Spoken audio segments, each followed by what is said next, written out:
Kebakaran yang menimpa kantor lurah Kampung Jawa 1 yang berlokasi di Kecamatan Pariaman Tengah, Kota Pariaman, Sumatera Barat, telah berhasil dipadamkan dalam waktu terbilang singkat. Penyebab kebakaran masih dalam penyelidikan.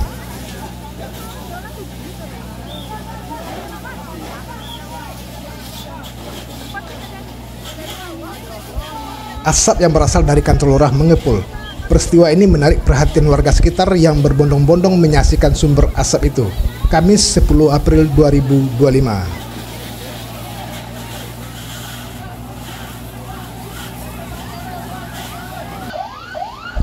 Tidak beberapa lama kemudian, petugas pemadam kebakaran dari pemerintah Kota Pariaman dan pemerintah Padang Pariaman tiba di lokasi, berupaya untuk memadamkan api yang melalap kantor lurah itu.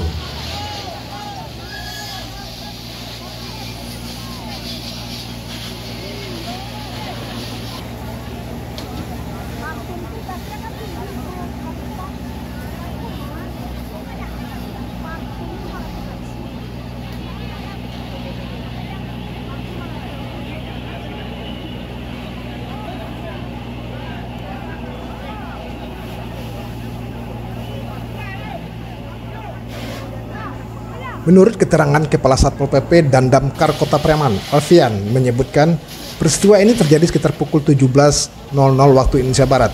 Sejam kemudian api dapat dipadamkan. Peristiwa ini masih dalam penyelidikan dan tidak ada korban jiwa.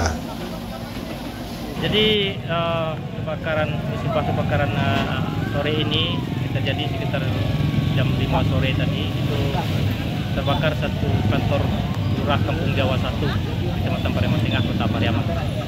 Kalau untuk penyebabnya itu gimana Pak? Untuk penyebabnya sekarang dalam proses penyelidikan, ya. Untuk armada yang diterjunkan? Untuk armada yang turunkan, kita menurunkan 6 armada.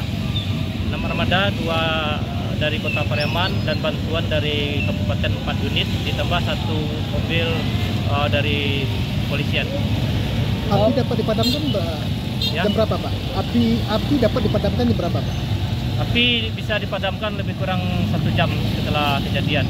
Ya, alhamdulillah bisa cepat kita atasi. Untuk kerugian itu berapa, Pak? Untuk kerugian kita belum bisa memastikan, ini masih dalam penghitungan. Ya. Dari Kota Pariaman, tim Minangkabau TV mengabarkan.